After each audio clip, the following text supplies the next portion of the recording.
Ahí, eso nos tocaría. Ya, esto no se ha hecho. Bien. Entonces, habíamos visto en la clase anterior de... Doctor, disculpe que le interrumpa otra vez. ¿Esto cuenta como mi asistencia? ¿Cuál? ¿No? Es que soy una de las personas a las que no les funcionaba el micro. Ya. No, todavía. Ok. Después lo revisamos, no te preocupes. Entonces, estábamos hablando de que había una serie de indicadores en salud que nos eran muy favorables respecto a lo que es, pues, los objetivos al 2030. Pero todavía existen muchos retos importantes por conseguir, ¿no? De tal forma que exista, pues, un acceso equitativo, efectivo y oportuno a lo que son servicios de salud de calidad. Y este ingreso a estos servicios de salud de calidad se refleja sobre todo cuando se revisan una serie de indicadores por lugar de residencia y lo que es el nivel educativo. Un mismo indicador que bien puede ser favorable a nosotros como Perú cuando se analiza desde el punto de vista de residencia y el nivel educativo, existen pues diferencias. En el gráfico que estamos viendo se muestra pues cómo la mortalidad neonatal, la mortalidad en la niñez en niños menores de 5 años, habíamos dicho de que esto estaba dentro de los objetivos que ya lo habíamos cumplido antes del año 2030. Pero cuando hacemos la comparación entre el área urbana y el área rural, vemos pues que estos objetivos estaban todavía lejos de cumplirse. O sea, hemos cumplido con el objetivo de disminuir la mortalidad neonatal, de disminuir la mortalidad en niños menores de 5 años, pero a nivel promedio. Existen zonas en el Perú donde está muriendo más gente que ese promedio que nosotros exhibimos, ¿ya? Entonces, ¿dónde está la mayor mortandad? A nivel rural, ¿no? Tanto en la sierra como en la selva. ¿Dónde más? En la selva. Ahora, la educación de la madre también es un factor importante en estos resultados, porque en la medida que la madre tenga mayor instrucción, la cantidad de mortandad neonatal y en niños menores de 5 años también disminuye. Y esta mortandad es mayor en las madres que tienen menos educación, sobre todo en las madres sin educación. Y asimismo, existen aumentos en lo que es la mortalidad neonatal y en niños menores de 5 años, de acuerdo al quintil de pobreza donde viven. En los quintiles de pobreza donde hay mayor pobreza, también va de la mano con el hecho de que haya mayor mortalidad. Y la mortalidad va disminuyendo en este grupo etario conforme también pues el quintil de pobreza sea mejor. En los quintiles de pobreza cuarto y quinto, entonces hay menos cantidad de mortalidad. Entonces, vean cómo no solamente estos valores se dan a nivel de mortalidad neonatal y mortalidad en niños menores de 5 años, sino también que la desnutrición crónica infantil en niños y niñas menores de 5 años, que habíamos dicho, se había logrado el objetivo de los objetivos de desarrollo sostenible al 2030, porque este indicador ya lo teníamos bien, ¿no? pero lo tenemos bien como promedio, ¿ya? Respecto a la desnutrición crónica infantil, cuando se compara la zona urbana con la rural, vemos pues que la cantidad de fallecidos o de personas que tienen desnutrición crónica infantil en el año 2019 era 7.6% y 7.2% en el año 2020. Esto referido al área urbana. Pero cuando lo comparamos con el área rural, esto se incrementa en el año 2009 a 24.5% y en el 2020 a 24.8%. Entonces, existe dentro de lo que es un objetivo cumplido, mayor desnutrición crónica en niños menores de 5 años, simplemente por el hecho de dónde viven, por el hecho de su nivel de pobreza, por el hecho de educación en la familia. Entonces, pues esto se sigue manifestando. Ahora, la desnutrición crónica infantil también se da con las mismas características de la mortalidad neonatal y mortalidad en niños menores de 5 años, de acuerdo al nivel de instrucción de la madre. Habrá menor desnutrición crónica infantil en hogares donde la madre tiene una instrucción superior. En el año 2020 representaba casi el 5% de esta desnutrición en niños, pero en las madres sin educación esto sube a 31.9%. Vean cómo existe pues una exclusión en cuanto a lo que se refiere resultados para un indicador que lo tenemos favorable. ¿Tenemos este indicador favorable como promedio? Sí, mucho más favorable en una situación de lo que es área urbana, más favorable en hogares cuya madre tiene una instrucción superior, pero serían totalmente desfavorables si comparamos estos resultados en el área rural y en madres sin instrucción y en hogares pobres, ¿ya? De la misma forma, la anemia en niños y niñas menores de 36 meses también a la fecha todavía nos es desfavorable. Como promedio, tenemos 40.1% de anemia crónica en niños menores de 3 años. Ahora, este promedio es menor en zona urbana y mayor en zona rural, donde llega a 49%. Entonces, pues, esta situación de desigualdad se sigue dando, ¿no?, de acuerdo a lo que es lugar de vivienda. Pero aún así, en el indicador de anemia crónica en niños menores de 36 meses, todavía los indicadores no son desfavorables.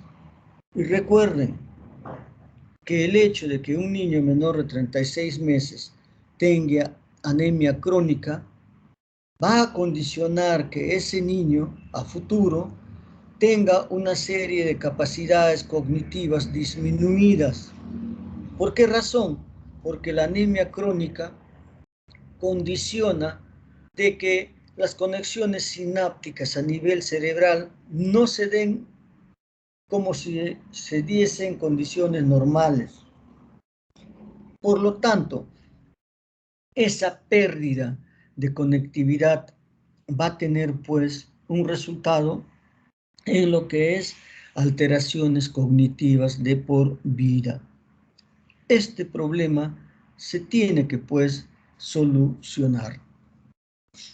Ahora bien, cuando se han hecho estudios, ¿no?, en poblaciones indígenas, en poblaciones amazónicas, se determina pues que este tipo de población consideran un grupo bastante vulnerable por diferentes razones. Entre ellas, porque tienen los niveles más altos de pobreza y falta de acceso a servicios básicos, como vienen a ser pues el agua y el saneamiento, los niveles más bajos de alfabetización, los mismos que son pues obstáculos de acceso a lo que es la salud pública, condiciona que exista mayor prevalencia de las enfermedades crónicas, etcétera, ¿no? Entonces, pues, es bueno ver que estas poblaciones indígenas y las poblaciones amazónicas están en una situación de vulnerabilidad. Y desde el punto de salud, cuando se evalúa cuál es el acceso a servicios de salud que puedan tener ellos, se determina pues de que el 92% de la población accede a lo que son pues postas de salud o puestos de salud, donde la capacidad resolutiva es mínima, ¿no? Entonces, pues, este grupo poblacional en situaciones de enfermedad se verá solucionado su problemática en la medida de que el profesional de salud que está en estos puestos de salud, en estas postas, pues tengan una intervención adecuada.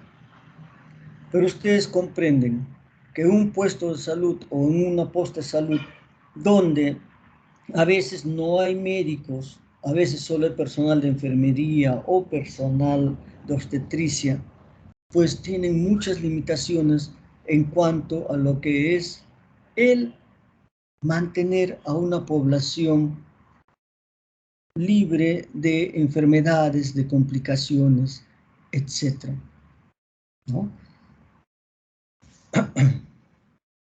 Ahora bien, cuando nosotros estamos evaluando esto que estamos llamando pues lo que es el estado de salud en el Perú, algo que tenemos que tener en cuenta es de que la población en el Perú está envejeciendo. Vean, cuando nosotros comparamos el censo del año 1993, el 2007 y 2017, vemos cómo la cantidad de personas de 60 a más años está incrementándose. La cantidad de personas entre los 0 y 15 años está disminuyendo. Y también existe una disminución de la población económicamente activa. Entonces, ¿qué es lo que nos espera a futuro? Que todas las falencias que exhibe nuestro sistema de salud, pues se van a complicarse cada vez más. ¿Por qué razón? Porque vamos a tener una población más vieja, vamos a tener población más vulnerable en los dos extremos, en la parte de personas que están en un estado de ancianidad y también personas menores de 15 años. ¿Y qué es lo que va a existir? Va a haber pues una población en situación de poder trabajar que va a ser en menor proporción y sobre ellos va a cargarse toda la responsabilidad económica. Ahora, los pacientes más ancianos pues tienen la probabilidad de padecer enfermedades crónicas. El hecho de tener mayor población anciana implicará pues la necesidad de un mayor gasto público y privado en lo que viene a ser la salud. Entonces el Perú está experimentando lo que se llama pues un bono demográfico, un bono que va a incrementar la población mayor de 60 años. Entonces, ¿cuál va a ser la cantidad de personas de población adulta que vamos a tener? Va a ser alrededor del 10%, o sea, 3 millones. Y para el año 2050 va a ser el 20%, casi 8.7 millones de personas. Pero sin ir tan lejos, al 2030 van a incorporarse casi el 10% de la población en lo que es una población vulnerable. Por lo tanto, ¿qué es lo que se tiene que hacer? Prever que los estados de salud sean lo suficientes en cuanto a calidad y cobertura para esta próxima década. La situación de salud no es solamente lo que está pasando ahora, sino principalmente lo que se viene hacia adelante. Tiene que haber pues una planificación en ese sentido. Ahora, cuando hablamos de salud, no solamente está cambiando lo que es la edad de las personas, que nos estamos convirtiendo en un país más viejo, sino también lo que es la incidencia de enfermedades ha cambiado. Cuando comparamos al año de 1990, vemos que las enfermedades transmisibles, tanto maternas y neonatales, así como las nutricionales, representaban el 48%. Las enfermedades no transmisibles representaban el 36% y otras lesiones, entre ellas el 16%. ¿Y qué es lo que está pasando a partir del año 2017 en adelante? En el año 2017 ha cambiado lo que es la morbilidad en las personas. Las enfermedades no transmisibles representan el 66% de las personas. Vale decir que acá están las enfermedades de qué? Enfermedades cerebrovasculares, enfermedades cardíacas, enfermedades por cáncer, enfermedades de diabetes, etc. En tanto que las enfermedades transmisibles maternas, neonatales y las nutricionales ahora son solo el 23% y no el 48% que era antes. Las lesiones son 11%. Entonces, pues, a futuro, ¿qué es lo que tenemos que enfrentar? Aparte de tener una población vieja, aparte de tener el mismo porcentaje de población vulnerable en los jóvenes, ¿no? El incremento de enfermedades no transmisibles.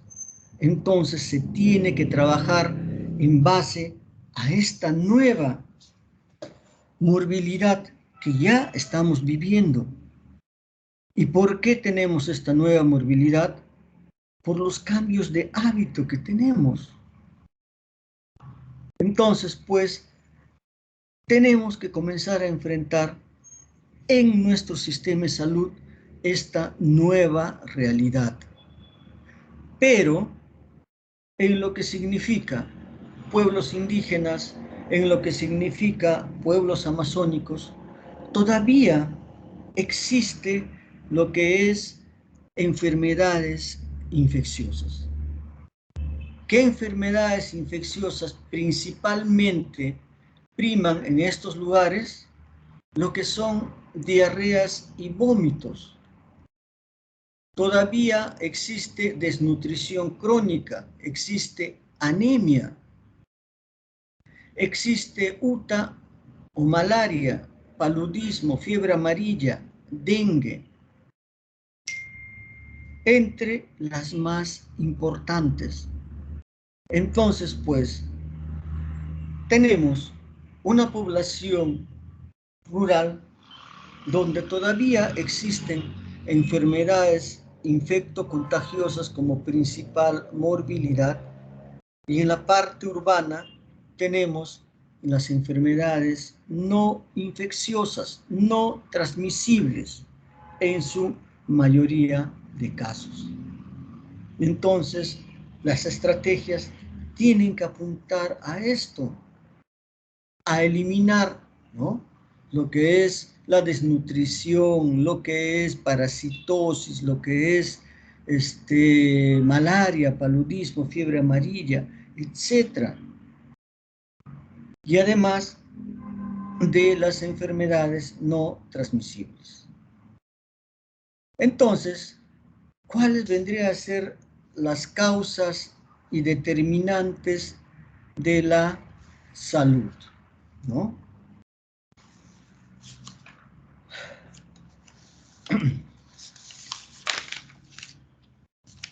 Entonces, cuando vemos lo que es las situaciones de causas y determinantes de la salud, tenemos que ver de que nosotros en el Perú tenemos un modelo de cobertura universal de la salud, ¿no?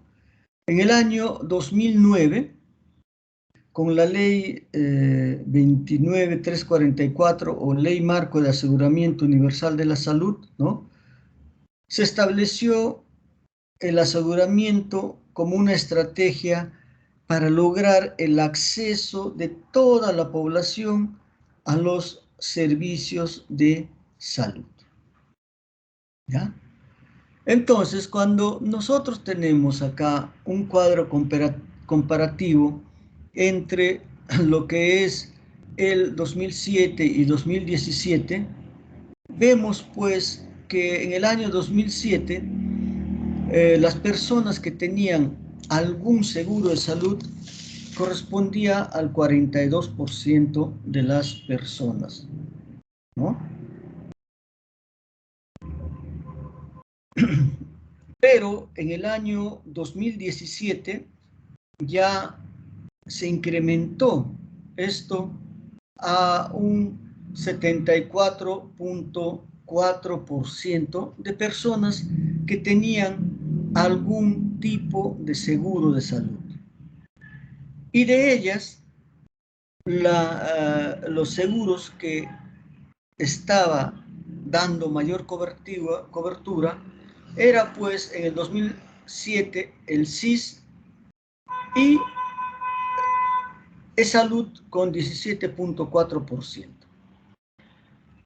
Actualmente lo que es el SIS abarca al 44.4% de las personas y E-Salud al 24.8% de las personas.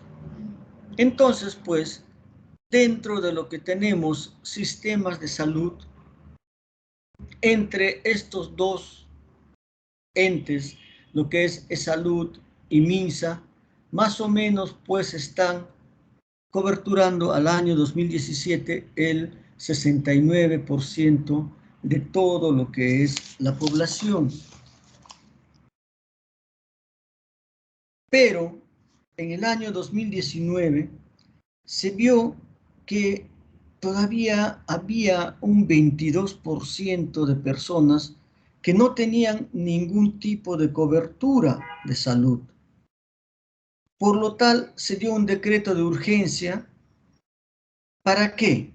Para tratar de incorporar en forma progresiva a la población restante a lo que es este sistema integrado de salud, a lo que es el SIS.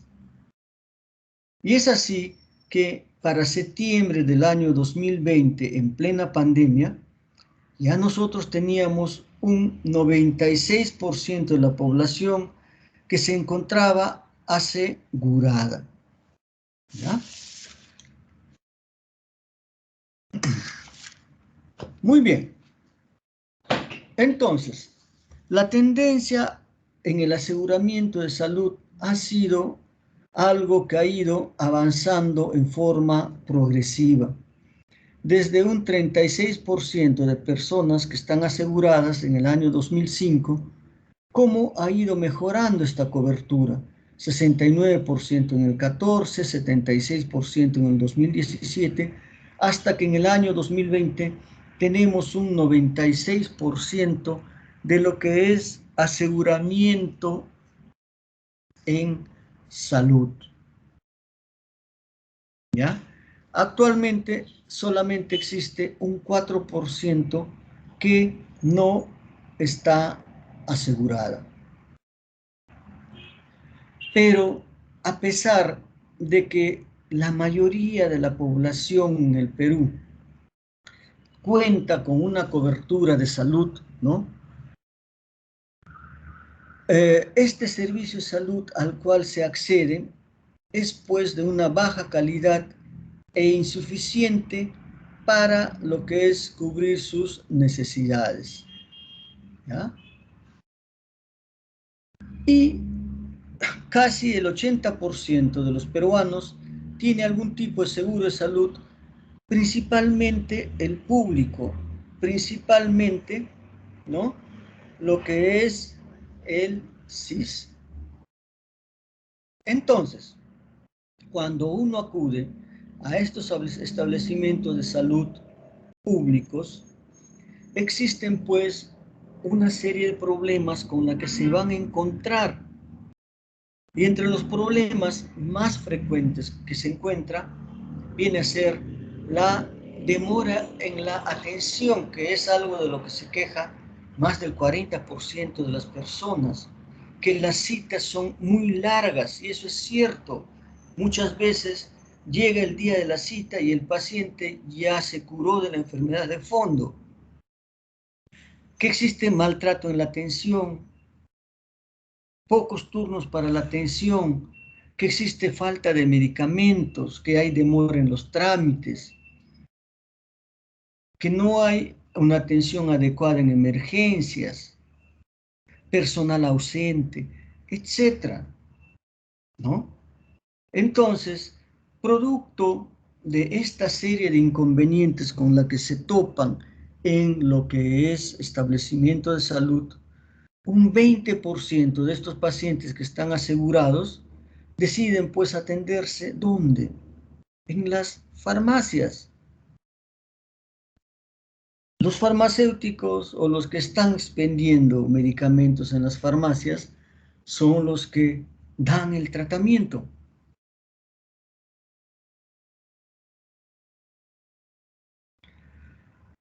Además de que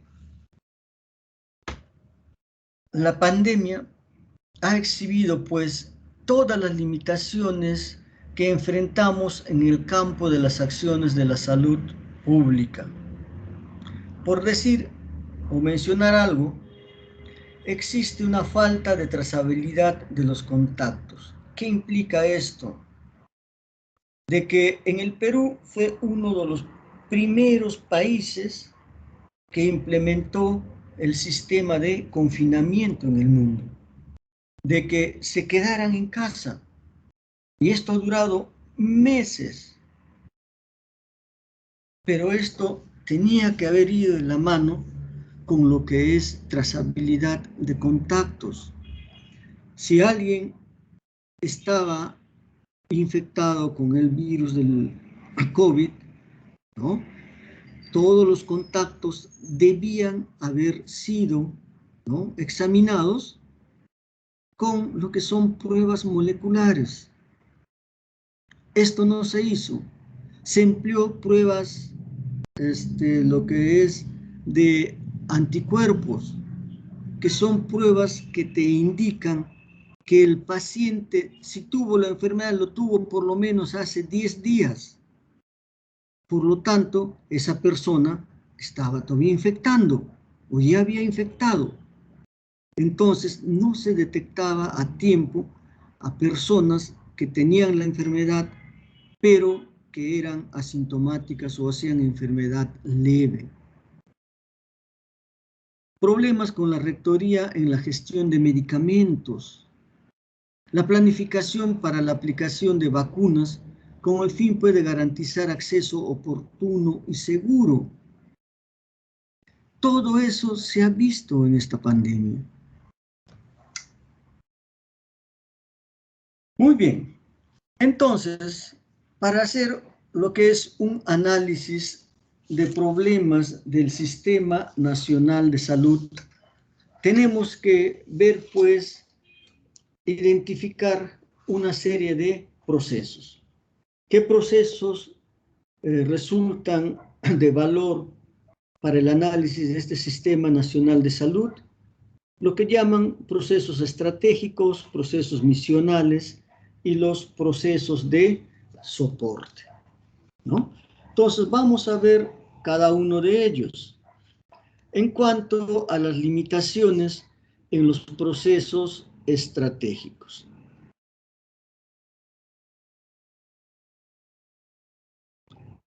Se dice de que nuestro sistema de salud se encuentra fragmentado.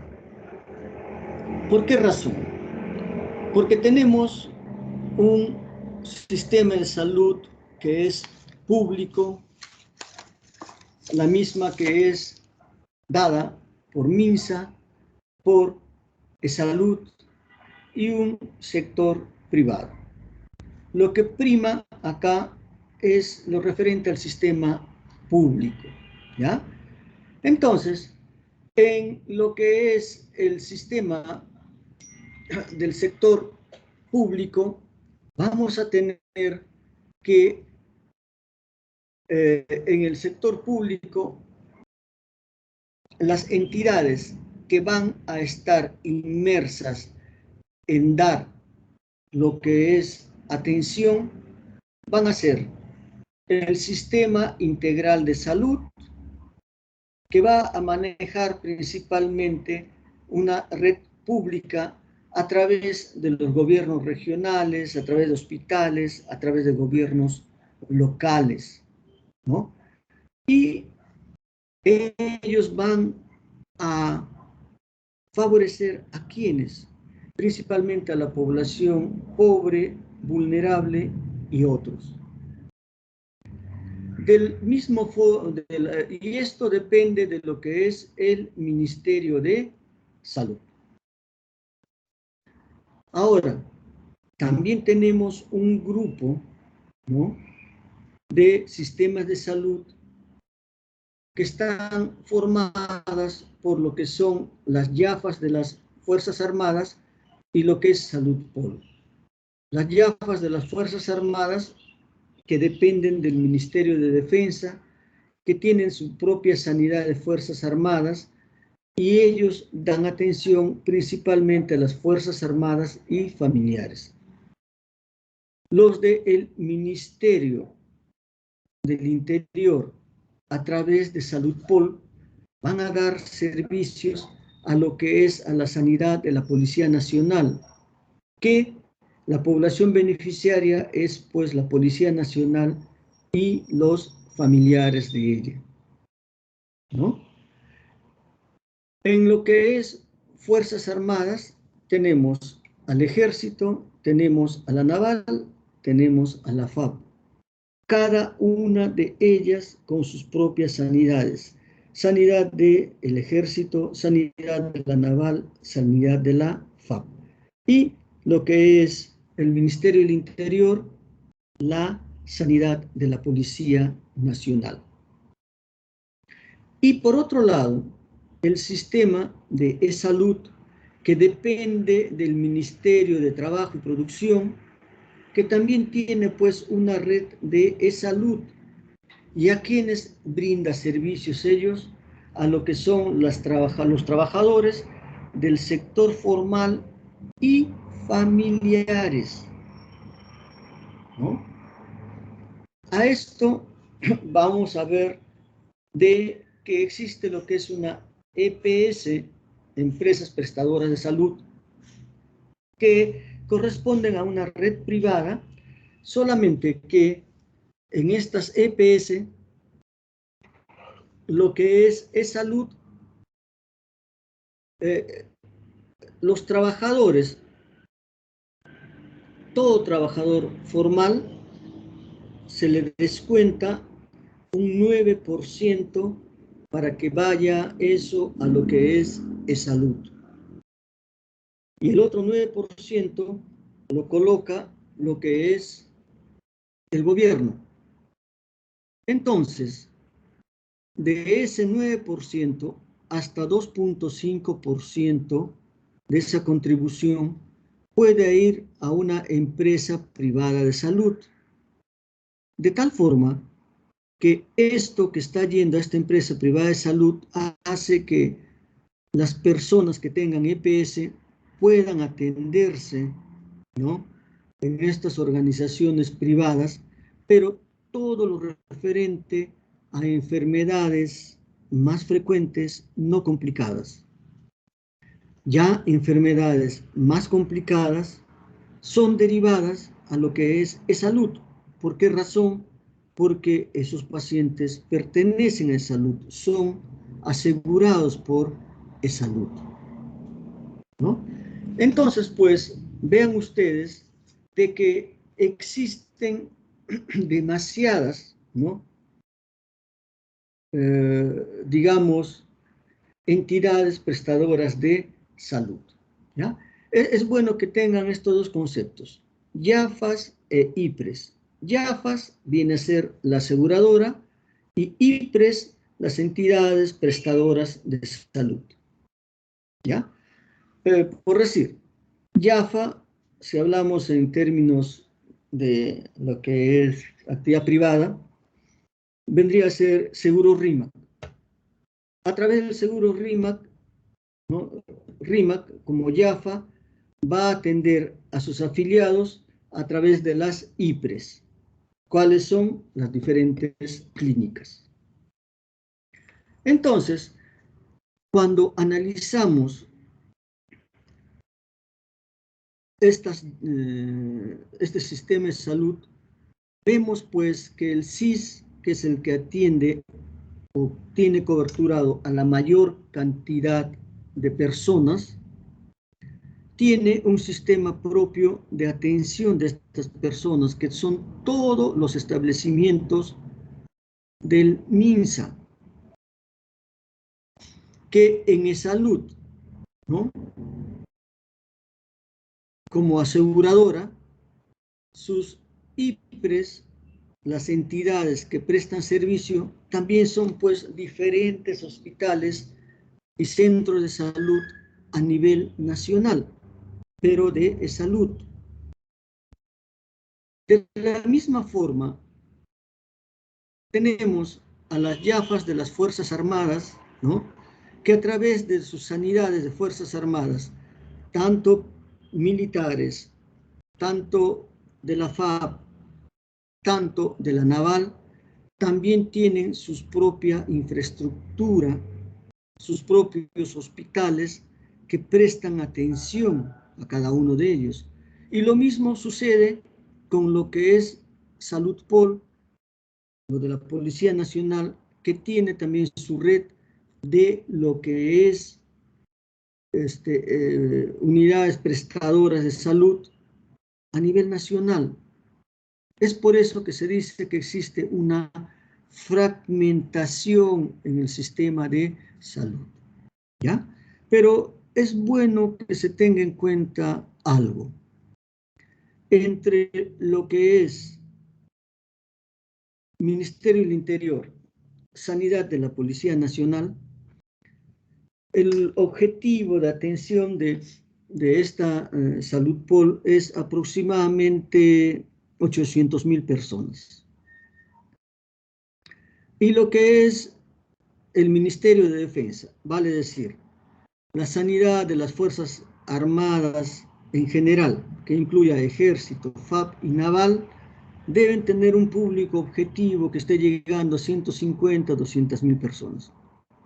Entonces, entre estas dos sumarán 1 millón de personas ¿cuál es el porcentaje de los 33 millones que nosotros somos? 2% de la población, 2.5% de toda la población. ¿Ya? En la práctica existen dos sistemas de salud que son fuertes. Salud y MINSA.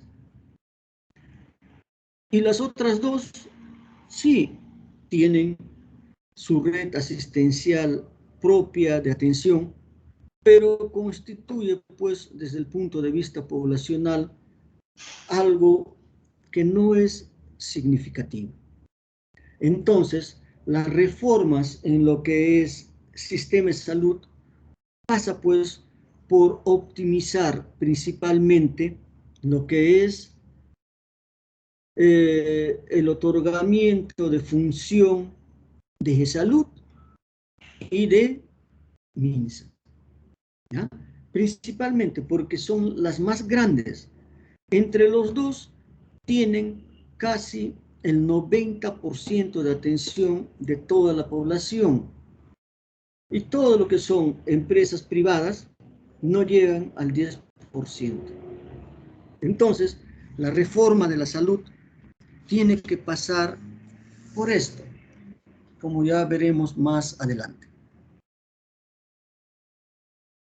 Entonces, pues esta fragmentación de lo que es el sector público hace, pues, que exista descoordinación en lo que es la gestión del sistema de salud, que va a generar demoras y costos en el tratamiento, que va a generar incremento en las brechas de desigualdad de acceso a los servicios de salud. Una persona que accede a un servicio de salud, a e-salud, es muy diferente al que no tiene acceso a e-salud, al que solamente tiene acceso a lo que es MINSA. Por lo tanto, ahí se genera una brecha de desigualdad, ¿no? Entonces, por decir, si te ponemos como ejemplo, si se compra medicamentos estatales, de pronto existe todo un proceso de licitación para lo que es la compra de medicamentos para el sector salud, otro para lo que es salud, otro para lo que es gobiernos locales y regionales, otro para Fuerzas Armadas, para las fuerzas policiales, etc. Por lo tanto, existen mayores gastos para realizar adquisiciones, pues, descentralizadas. Por lo tanto, habrá instituciones que tengan cierto tipo de medicamentos, más medicamentos que otros, y ahí se genera, pues, desigualdad, ¿no? En los últimos años se estaba intentando hacer compras corporativas, vale decir, una sola compra para que alimente a todos los sistemas de salud públicos, ¿no? Es una buena medida porque con eso se aminoran costos y también se evita lo que vienen a ser las impugnaciones que puedan presentarse, etc. Lamentablemente, lo que existe es, pues, sobre todo en lo que es la adquisición de medicamentos estatales, existe mucha impugnación, de tal forma que se realiza una licitación para la compra de medicamentos y muchas veces el que quedó segundo, el que quedó tercero, el que no puso algunos medicamentos, impugna el proceso y vuelve a cero y se vuelven a presentar nuevos procesos, etcétera, y en tanto la población no tiene medicación, ¿no?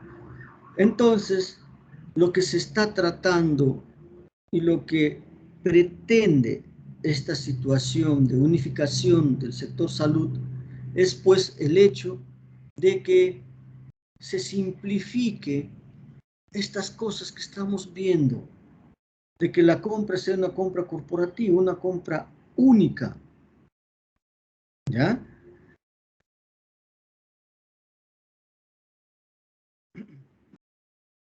Existe también,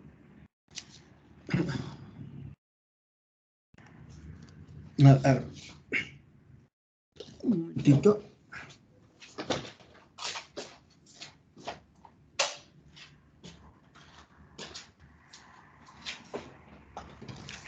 Bien, entonces, cuando hablamos de esta situación de que el sistema de salud se encuentra fragmentado, también tenemos que tener en cuenta que estas diferentes instituciones compiten con el rol de conducción del MINSA, porque la salud depende de lo que es el Ministerio de Trabajo, lo que es sanidad de las fuerzas policiales del Ministerio del Interior, lo que son sanidad de las Fuerzas Armadas del Ministerio de Defensa. Por lo tanto, el rol rector del MINSA que tiene por ley se ve pues menoscabada por esto. Además de eso, lo que es el MINSA, ¿no? Se encarga de gestionar lo que se llama las prestaciones, ¿no? de servicios de salud en lo que es Lima Metropolitana. En todo lo que es Lima Metropolitana, a través de las direcciones de las redes integradas de salud, ¿no? A través de los hospitales y de los institutos especializados, ¿no? Tienen el control de esa función de lo que es administrar prestación. Con esto, ¿qué es lo que se hace? Se resta la capacidad de su rectoría de lo que vendría a ser MINS. ¿Ya? Ahora bien, con esta fragmentación también se ve de que la gestión de lo que son recursos públicos pues no es eficiente. ¿Por qué razón? Porque esos recursos públicos generalmente se manejan con presupuestos históricos. Si yo gasté tanto, si mi incidencia fue tanto en tal año, etcétera, etcétera, como que repiten lo mismo todos los años. No existe lo que es una planificación institucional, ¿no? ¿Y esto por qué se presenta? Porque no hay lo que es una información estratégica actualizada y consistente. ¿Ya? Ahora, el MINSA tiene una serie de organismos que se encargan de lo que es la regulación de los sistemas nacionales de salud. Entre ellos tenemos pues a la Superintendencia de Salud, su salud, a la DIGEMIT, a lo que es la DIGESA, que en el accionar de todos estos últimos años se ha determinado pues que existe una poca eficacia en la gestión de ellos. Sobre todo en lo que es DIGEMIT y DIGESA, se dice que existiría la necesidad de una reestructuración. Se dice también de que esta situación de fragmentación que se tiene en el sistema de salud, ¿no? Existe o permite que exista una desarticulación institucional principalmente para la gestión del sistema de salud en los 3 niveles de gobierno. ¿Qué implica esto? Que cuando se inicia lo que es la descentralización, ya en el año 2002, en esa época ya se establece que el MINSA sería la encargada de dar lo que son los lineamientos y las políticas en el ámbito de la salud, así como también es la encargada de ejercer funciones de conducción sectorial en áreas de la salud, en lo que es regulación, fiscalización y ejecución. Pero lo que son los gobiernos regionales, lo que son los gobiernos locales, son las entidades que operativizan y adaptan las políticas, ¿no?, que da el Ministerio de Salud, a fin de que exista una articulación, una armonización en cuanto a lo que es la provisión de servicios. Son los que llevan a cabo la modulación del financiamiento y son los que llevan a cabo lo que es, pues, el logro de la garantía de que exista un aseguramiento, ¿ya? Pero en la práctica, ¿qué es lo que hacen? En la práctica lo que hacen es administrar los recursos presupuestales que se les otorgan sin una planificación adecuada, institucional, ¿no?, de tal forma que en la práctica la verdadera fragmentación se da cuando cada gobierno regional, cuando cada departamento comienza a administrar esos bienes que se le están dando, porque no cumplen con las directivas que se les señala, no cumple con esa articulación, con esa modulación del financiamiento, con ese velar por el aseguramiento de las personas. ¿Mm? Entonces, a nivel de lo que es MINSA, se ve eso, se ve el hecho de que existe un ente rector, que es el Ministerio de Salud, que es el ente rector para todos los sistemas de salud, incluido salud, ¿no? Pero salud se maneja de una forma totalmente diferente, ¿no? Ellos tienen un modelo de gestión vertical y las partes operativas que llevan a cabo las indicaciones de ello en todas las regiones, en todos los departamentos, hace pues que exista una toma de decisiones mucho más rápida, ¿ya? Y esto fue la razón por la que en esta situación de pandemia en que nos encontrábamos desde el año 2020 prácticamente, ¿no?, se le dio la responsabilidad a lo que es salud. ¿Para qué? Para que gestionaran lo que es la atención en la Villa Panamericana. Recuerden ustedes que fue salud quien acondicionó, quien supervisó y llevó a cabo esta gestión en la Villa Panamericana para la atención de pacientes con COVID-19, así como también en otras sedes hospitalarias. ¿Por qué? Porque debido a lo que es su forma vertical de organización, pues en ellos existe lo que es una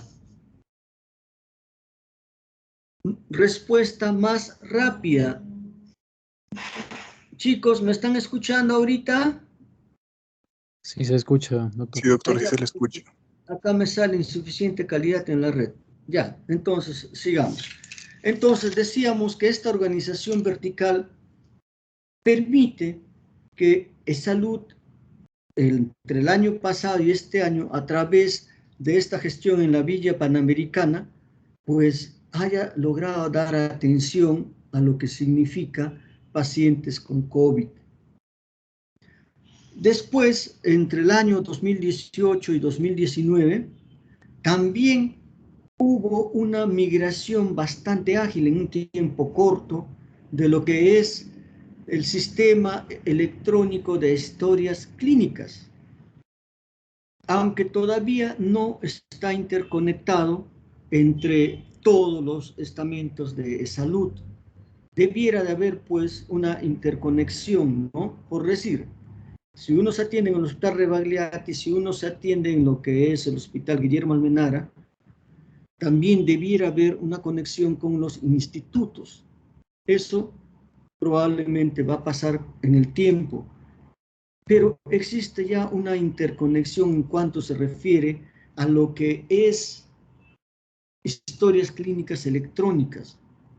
En cambio, en MINSA, ya por ley, se inició esto en el año 2013, a que exista un registro nacional de historias clínicas electrónicas. Y esto todavía no se consolida a la fecha, ¿no? Entonces, vean pues cómo existen algunas diferencias dentro de lo que son dos organismos públicos, de salud y MINSA. Ahora, limitación en los procesos misionales, en lo referente a la gestión del financiamiento.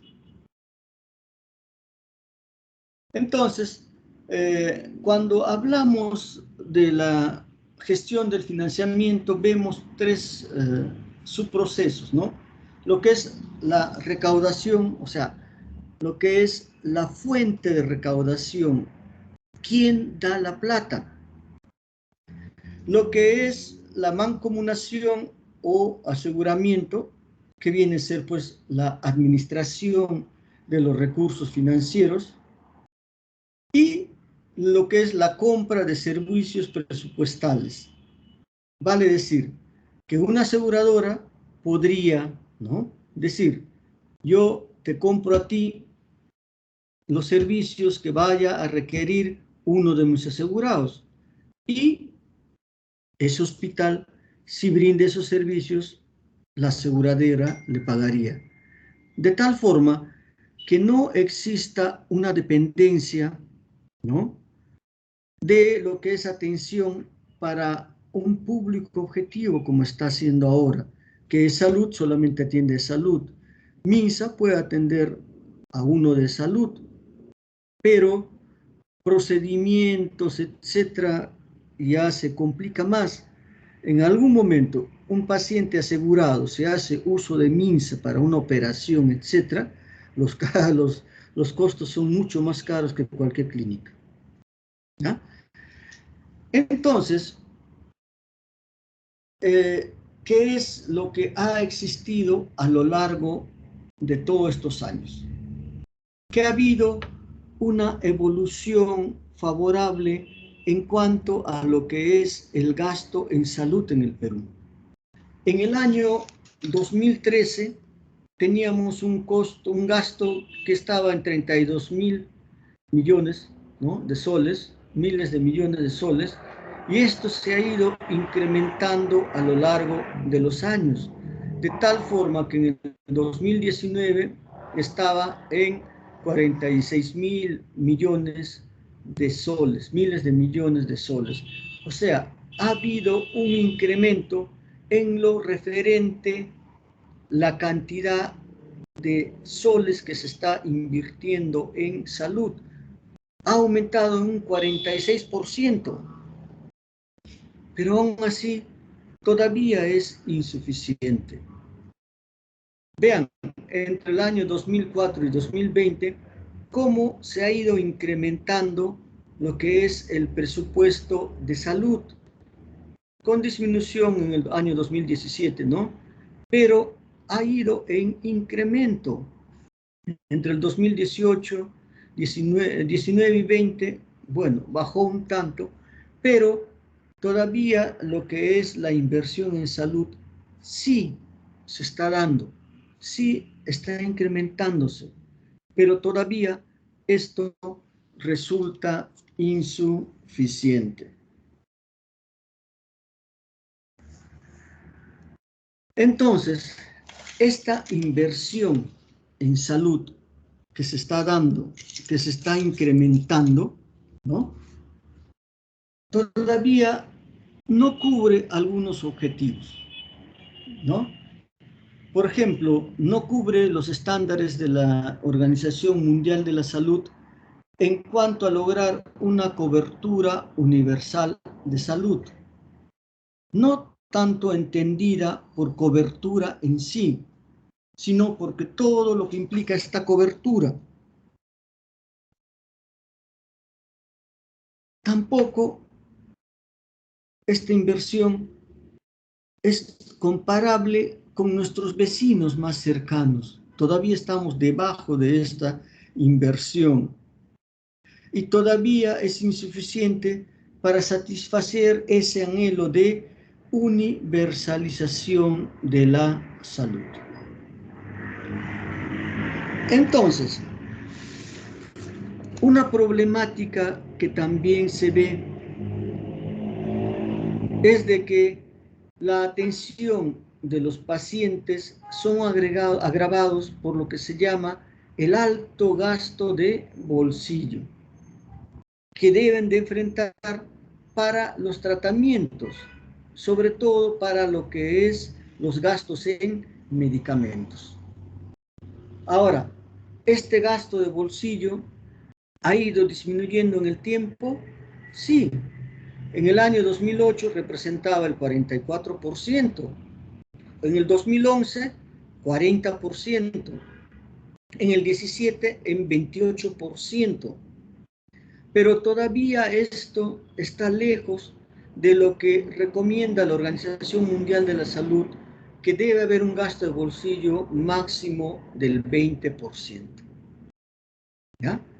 Ahora, este gasto de bolsillo, vean, en una población, en una persona que no tiene SIS, el 65% de ellos va ¿en qué? Compra de medicamentos.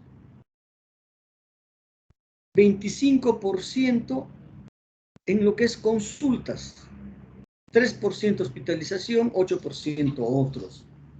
Entonces, imagínense, el 65% compra de medicamentos y 25% de consultas, una persona que no tiene acceso a un sistema de salud, ¿dónde va? A la farmacia. A la farmacia. Y la farmacia, pues, no cobra la consulta, pero ya direcciona lo que es la compra de medicamentos. Ahora, esta situación de gasto al bolsillo como una forma de solución a lo que es el sistema de salud es pues una medida o una situación que conlleva a lo que es desigualdad, inequidad, porque es la forma más ineficiente de enfrentar este sistema o esta problemática de salud. Es no equitativa para las personas que recurren a esto. Y además, el hecho de que se solucione la problemática con lo que es gasto de bolsillo, hace pues que se debilite lo que son las medidas preventivas, ¿no? Y de promoción de la salud.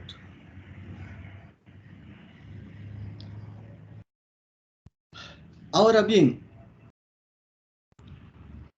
lo que es la evolución, ¿no?, del gasto público a lo largo de los años, ¿no?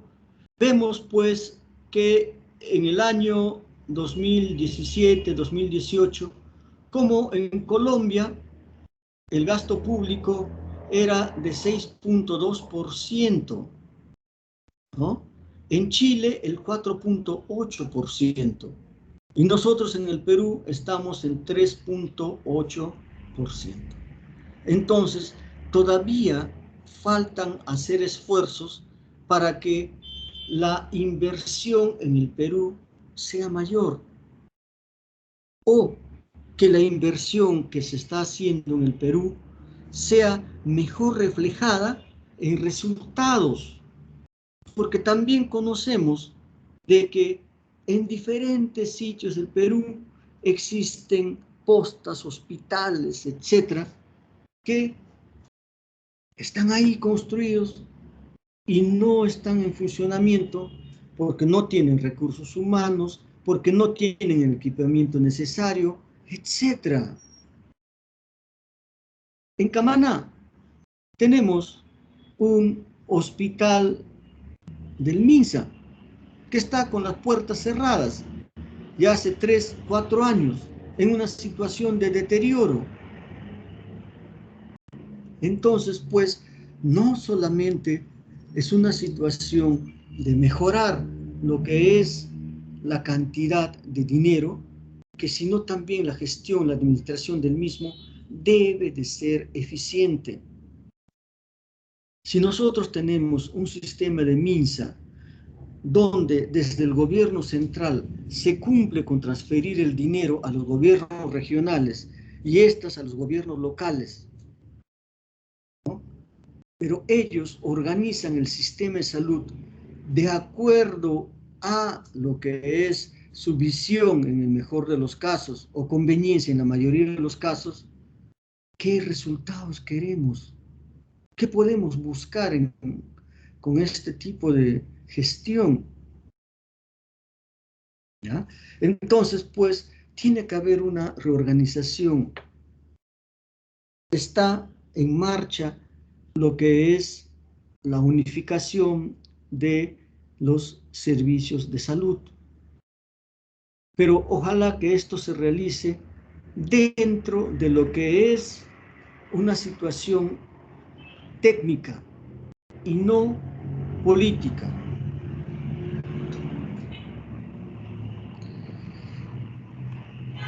Ya. Ahora, todos los sistemas de salud, sobre todo lo que es salud, tienen una cobertura bastante amplia y una cobertura para lo que significa costos altos de enfermedad.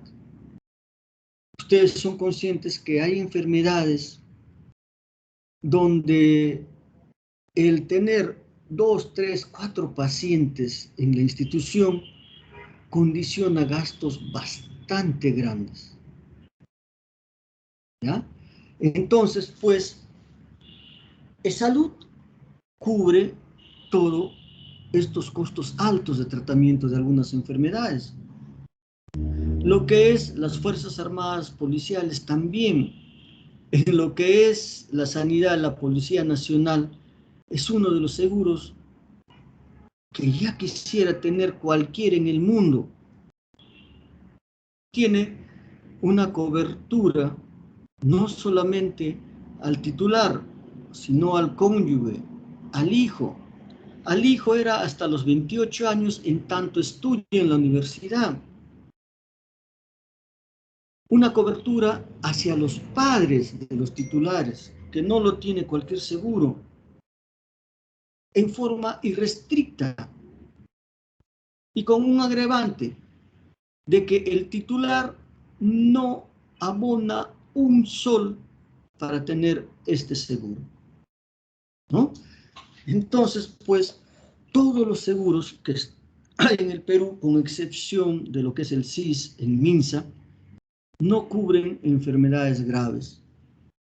Pero hay una ley sobre lo que son enfermedades huérfanas, aquellas enfermedades raras, enfermedades que necesitan mucho sustento económico para lo que es, pues, la supervivencia, pues en esos casos sí puede cubrir esa enfermedad las instituciones públicas.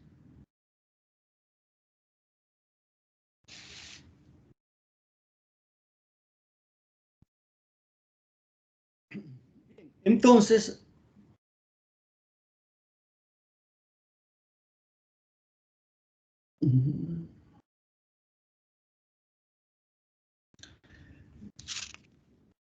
existe también limitación en lo que se llama los procesos misionales, pero desde el punto de vista de gestión de la prestación. ¿Ya? Gestión de la prestación.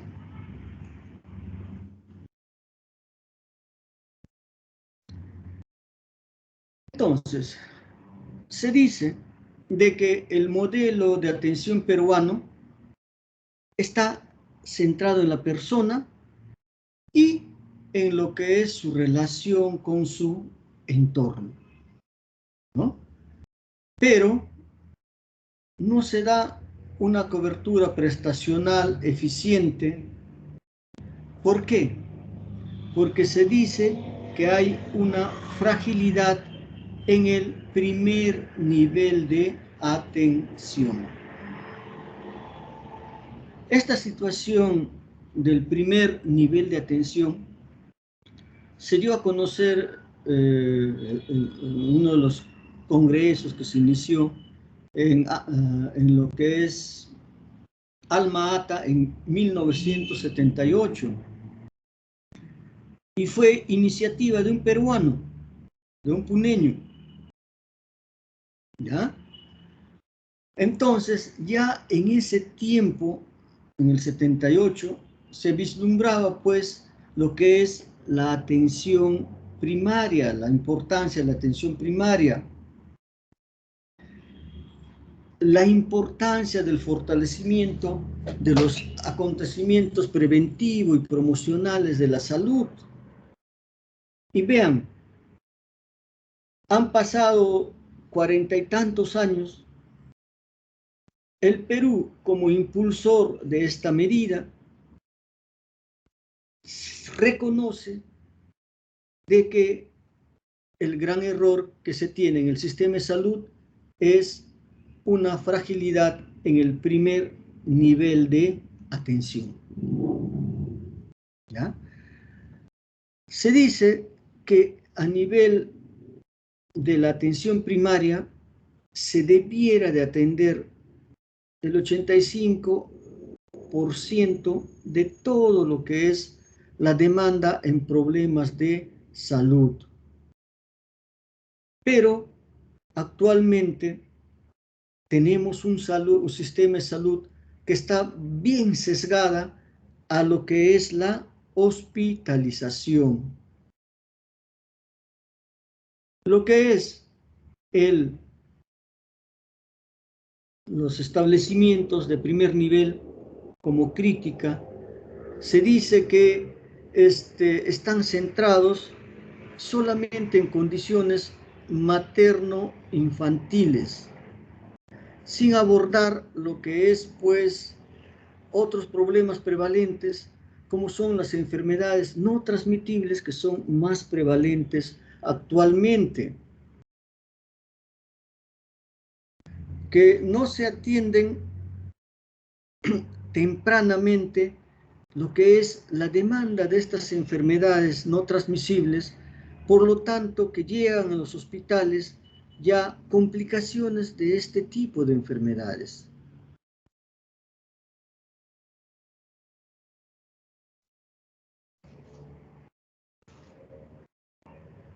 Bien, entonces, el modelo de atención hospitalaria en el sector público, ¿no? Acá en la diapositiva mostramos a lo que pasa en Lima Metropolitana. Vemos pues que idealmente a primer nivel debiera de resolverse entre el 80 y 85% de la demanda. En instituciones de segundo nivel, 10 a 12% de la demanda. Y en el nivel 3 debiera atenderse solo 5 al 10% de toda la demanda de salud. Pero, ¿cuál es nuestra realidad? La que tenemos en los momentos actuales. De que lo que es la atención se da principalmente en niveles 3. Por lo tanto, en estos niveles de atención está concentrado el mayor presupuesto, un 65%, los recursos humanos, el 61% de los recursos humanos, y todo lo que es suministros médicos. Recuerden que, de acuerdo a los establecimientos de salud, también uno puede manejar medicamentos.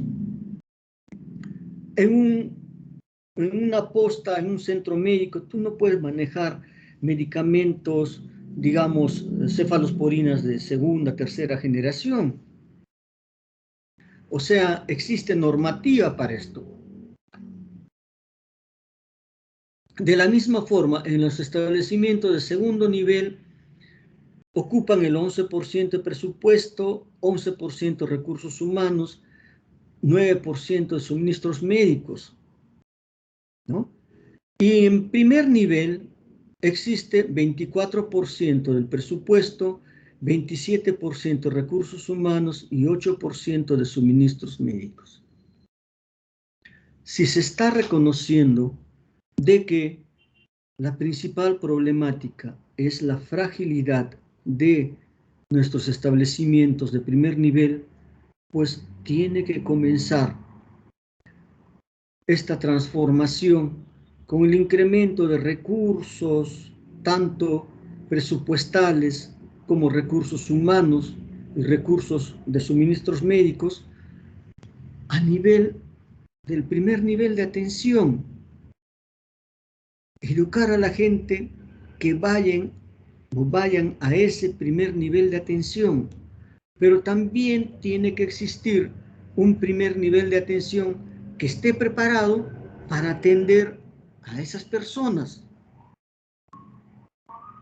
Ahora bien, una crítica que se hace es de que en el primer nivel de atención está orientada a lo que son programas madre-niño. ¿Sí? Eso es lo que existe a nivel nacional. Pero vean, gracias a esta intervención madre-niño, ¿qué se ha logrado? Se ha logrado disminución de mortandad neonatal, disminución de mortandad en menores de 5 años, disminución de mortandad en madres, disminución también en lo que es desnutrición crónica, ¿no? Entonces, ¿qué tiene que hacerse? ¿Se puede dejar a la madre niño sin la atención? No, simplemente ampliar esa cobertura a estas enfermedades no transmisibles, que es la principal prevalencia de enfermedades.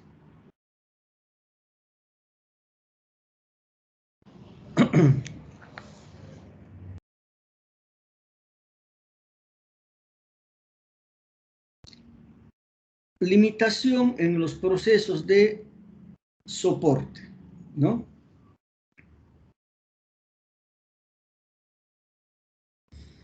Vean cómo los asegurados en el SIS se han ido incrementando, ¿no? Actualmente hay hasta en el 2020 73% de la población está asegurada al SIS, ¿no? Y con lo que es salud, el 24% está llegándose pues al 96% de asegurados en la población peruana, ¿ya? Pero, ¿qué es lo que está pasando? ¿No? De que si bien hay un aseguramiento de las personas, esto no va acompañado de lo que viene a ser la atención de calidad. ¿Por qué razón? principalmente por lo que significa una situación de oferta de mala calidad, ¿ya? Un sistema de salud de mala calidad, ¿no? Y esto se ve reflejado en lo que es, pues, los aportes que se tienen desde las diferentes entidades públicas hacia, por decir, de salud. En las áreas de lo que es recursos humanos que trabajan en el Ministerio de Educación, en el Ministerio de Salud, los que están bajo la modalidad CAS, tienen un aporte a salud que es menos que otras entidades. Y esto genera un costo, a la fecha, un déficit que está en 448 millones de soles por año. Además de que existe una deuda, ¿no?, que es del orden de 2.000 millones de soles. De ellas, ¿no?, el 67% corresponden al sector privado y el 37% al sector público. ¿Quiénes? Gobiernos regionales, gobiernos locales. Entonces, dentro de lo que significa, pues, reorganización, también implica el hecho de que exista una mejor o un mayor control en cuanto a la recuperación de dinero que se da por servicios que han sido entregados, ¿ya? En vez de estar peleando con la gente qué hacer para tener mejor sistema de salud, que el 67% del sector privado que tiene deuda de salud, que pague. 67% de 4.200 millones son casi 3.000 millones de soles, que entrarían, pues, para hacer tantas cosas, ¿no? Entonces, pues, se tiene que hacer una reorganización adecuada. Vean, las instituciones prestadoras de salud, esa es la realidad que vivimos nosotros actualmente al año 2020, ¿no? Instituciones nivel 3, 2, 7 en MINSA, gobiernos regionales también es MINSA 3, ¿no? Esto 7 de MINSA se refiere a establecimientos 3, 2 que están en Lima principalmente, que incluyen institutos, ¿ya? Y todo lo que son gobiernos regionales son los hospitales de todas las regiones. En Arequipa, Honorio Delgado, Goyeneche, pertenecen a los gobiernos regionales. Nivel 3.2, en e-salud existen 2, 3.1, 8 en e-salud, ¿no? Y así. Pero donde sí existe, pues, cierto grado de deficiencia es en establecimientos de primer nivel, ¿no? Donde, si bien existen, pero debiera ser más la participación. Y en este sentido, ¿cuáles son las instituciones que más establecimientos de primer nivel tienen? Lo que es MINSA y salud. Sanidad de las fuerzas policiales, sanidad de las fuerzas armadas, no. Es mínima su participación a nivel local, a nivel nacional, ¿ya? Es más a nivel de Lima.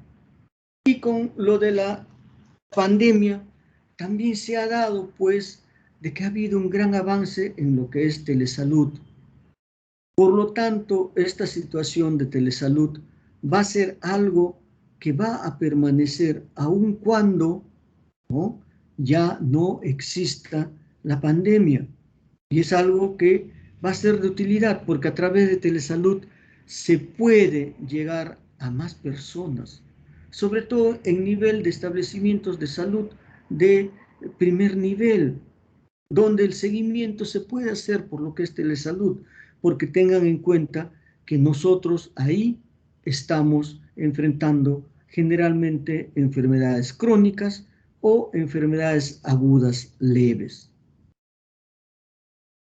Y algo que tiene que ver con lo que es una problemática en salud es el hecho, pues, la cantidad de profesionales, sobre todo profesionales médicos.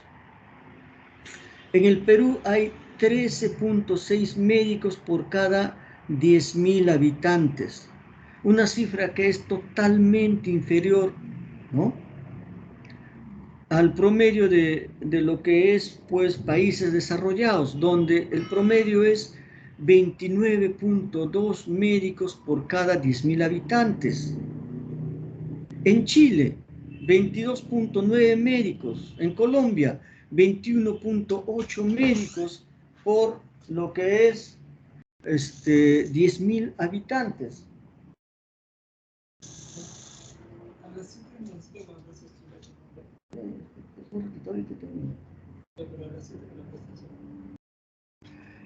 Entonces, pues, vean cómo esta situación de los médicos se ve reflejada, ¿no?, en lo que es no solamente la cantidad de médicos que debe haber por cada 10.000 habitantes, sino en la distribución de médicos a nivel nacional. Por decir, Ayacucho, tenemos porcentaje, densidad, ¿no?, 22.5 por cada 10.000 habitantes.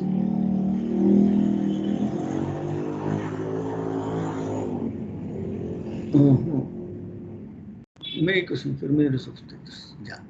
Entonces, existe a nivel nacional una disminución en la cantidad de lo que son profesionales médicos, y esto todavía es mucho más evidente cuando se habla de lo que son especialidades. A la fecha, tenemos una brecha de especialidades que es de varios miles de especialistas. Es una brecha que se da principalmente en las 4 grandes especialidades, entre lo que es anestesiología y otras especialidades, que a la fecha no hay una respuesta adecuada para tratar de cubrir esas brechas. El gran problema que tenemos en el Perú para lo que es cerrar las brechas de salud lo constituye el capital humano. Lamentablemente, estamos formando médicos para exportarlos, y no puede ser. Vean la cantidad de médicos que tenemos, ¿no?, por cada 10.000 habitantes. Esto tiene que revertirse, tiene que cambiar. Y ustedes, pues, son parte de ese cambio, porque en ustedes está que se siga adelante con esta situación de mejorar nuestro sistema de salud, ¿no?, que está mejorando, pero puede ir más allá. Pero necesitamos, pues, de ustedes, porque son ustedes, como profesionales médicos en el futuro, los que tienen que llevar a cabo esta transformación. Bien, muchachos, con esto terminamos. ¿Alguna inquietud?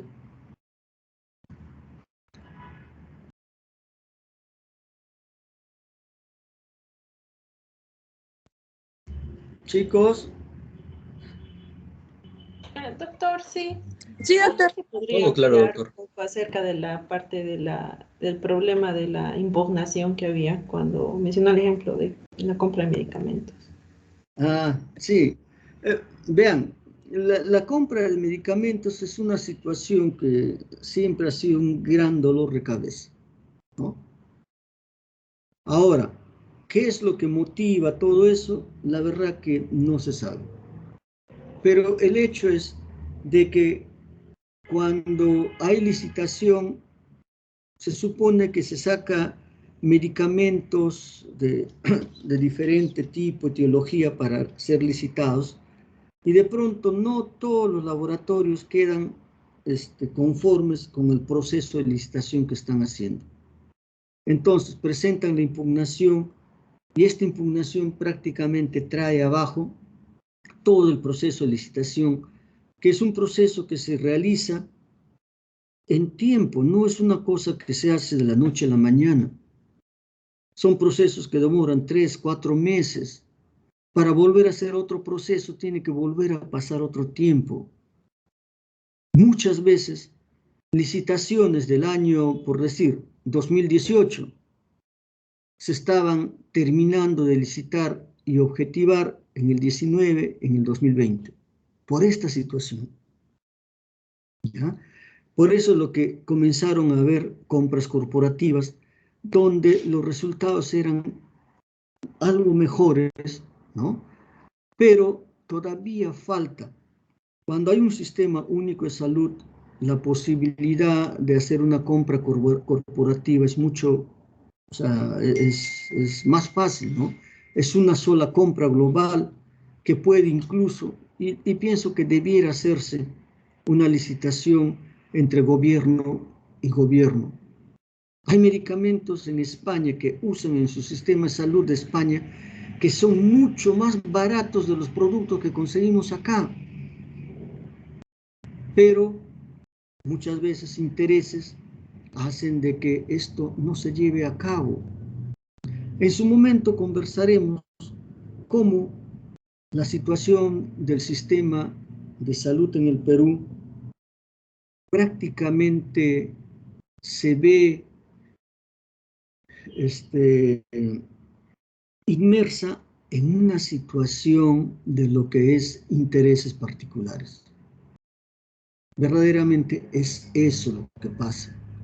Y en tanto no se rompa con esos intereses particulares, pues no vamos a tener un buen sistema de salud.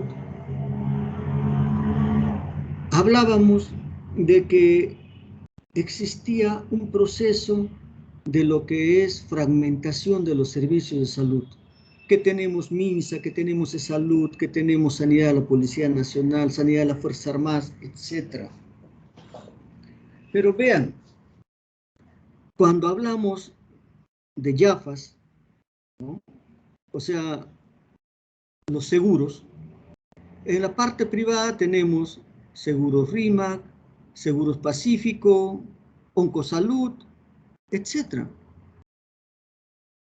Y cada uno tiene sus propios establecimientos de salud en Lima y a nivel nacional, ¿no? Y estos seguros venden lo que es servicios de cualquier clínica, solamente tiene un costo. Pero, ¿por qué no se habla ahí de fragmentación? Y en el sistema público tenemos dos sistemas de salud, MINSA y salud. Lo otro, ya les he dicho, es 2% de todo, no cuenta. Pero el 98% del sistema de salud es MINSA y salud. ¿Existe fragmentación? Son dos establecimientos de salud. Y salud, con todo y todo, es una de las pocas entidades que puede ser considerada eficiente. Entonces, sí se puede hacer las cosas, como vamos a ir viendo más adelante, cómo se puede hablar de fragmentación, ¿no? Teniendo dos sistemas de salud, pero de pronto en el sistema de MINSA, cada gobierno regional prácticamente es un ente autónomo en cuanto al manejo de sus recursos. Porque de pronto o invierte mal o de pronto no invierte, devuelve el dinero. Cosa que no ocurre en salud. Cosa que no ocurre en establecimientos privados, donde existe una planificación de qué es lo que se quiere hacer, por qué, para qué y cuál es el retorno que van a tener. ¿Ya? Bien, chicos, ¿alguna otra inquietud? Sí, doctor. Dijo que iba a llamar lista a los que faltaban y que tuvieron inconvenientes con su micro. Asistencia, perdón. A ver, vamos a ver si por ahí está la asistencia. Un ratito, chicos.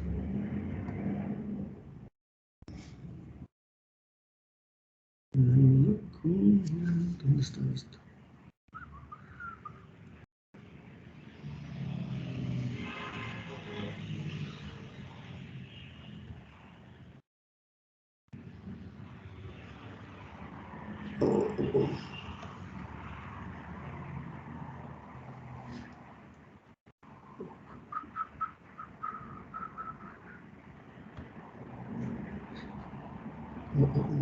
Calificación de mensaje de cursos.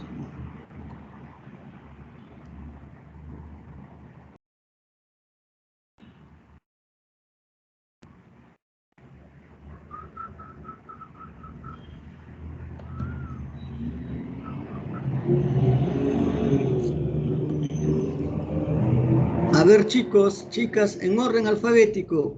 ¿Quién está?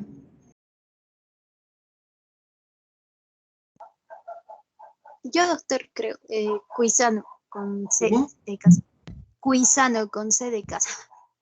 Ya, no te preocupes. Ay, doctor, yo, María Doctor, disculpe, Carazo. pensé que iba a llamar. Ya, en orden, en orden. Quiz. Álvarez Alarcón, doctor, segundo en la lista. Ya, espera, ya está un ratito. Chacón Silva, doctor. Ya, un ratito. Pues, bueno, ya vemos. Ya, ¿quién era el segundo? María Álvarez Carazo. Alarcón. Doctor, A ver, Álvarez. Benavides Concha, por favor. Ya, mejor paso la voz de frente, ya. Jordan Almonte. Ya. Paul Álvarez. Presente, doctor, buenas noches. Buenas noches, ya. Sola Pasa. Presente, doctor, buenas noches. Buenas noches. Marifrancis Arapa. Valerie Arosquipa. Presente, doctor, buenas noches. Buenas noches. Jesús Barreda. Buenas noches, doctor, presente. Buenas noches. Antoinette Vegaso. Buenas noches, doctor, presente. Buenas noches. Bruno Bellido. Presente, doctor, buenas noches. Buenas noches. Maciel Benavides. Presente, doctor, buenas noches. Ya. Valeria Bernal. Presente, doctor, buenas noches. Jimena Cala. Presente, doctor, buenas noches. Buenas noches. Alejandro Calcina. Buenas noches, doctor, presente. Buenas noches. Joaquín Calcín. Presente, doctor, buenas noches. Brian Cansaya. María Carazas. Presente, doctor, buenas noches. Buenas noches. Carolina Cari. Ángela Castro. Presente, doctor, buenas noches. Buenas noches, Ángela. Cecilia Castro. Ya. Alejandra Chacón. Presente, doctor, buenas noches. Buenas noches. Alejandra Chávez. Presente, doctor. ¿Quién? Alejandra Chávez. Bien. Pedro Chirinos. Presente, doctor, buenas noches. Buenas noches.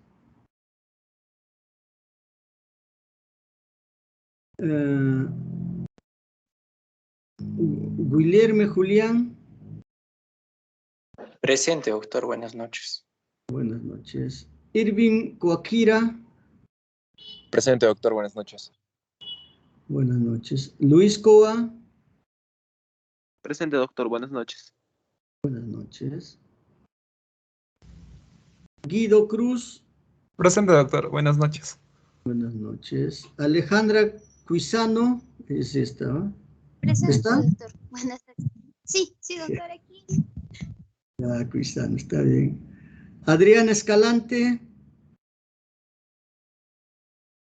Ángel Flores. No, Adriel Flores.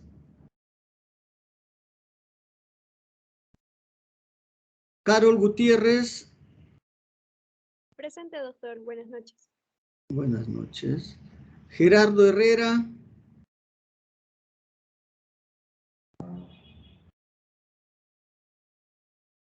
Flor Huanqui. Presente, doctor. Buenas noches.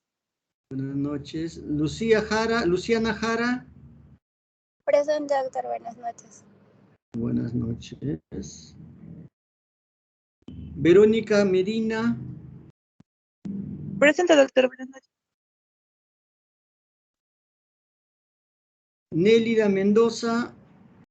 Presente, doctor. Buenas noches. Buenas noches. Harold Noguera. Presente, doctor. Buenas noches. Buenas noches. Ludwig Núñez. Buenas noches, doctor. Presente. Buenas noches. Lorena Olazábal.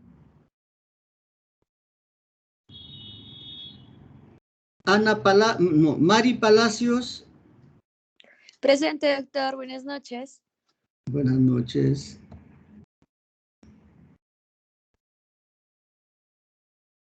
Ginoma Sofía.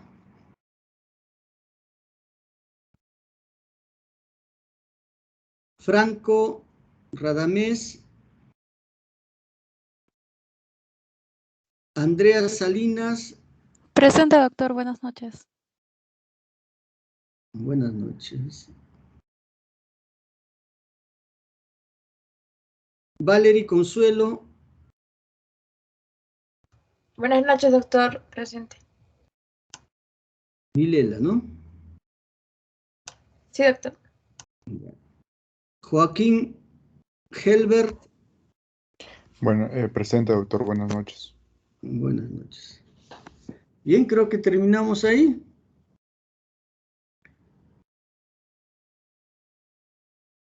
Ya, entonces chicos, si no hay ya alguna inquietud, nos vemos el sábado, ¿ya? Cuídense, nos vemos. Hasta luego chicos. Hasta luego, doctor. Gracias. Hasta luego, Hasta luego, doctor. doctor. Gracias.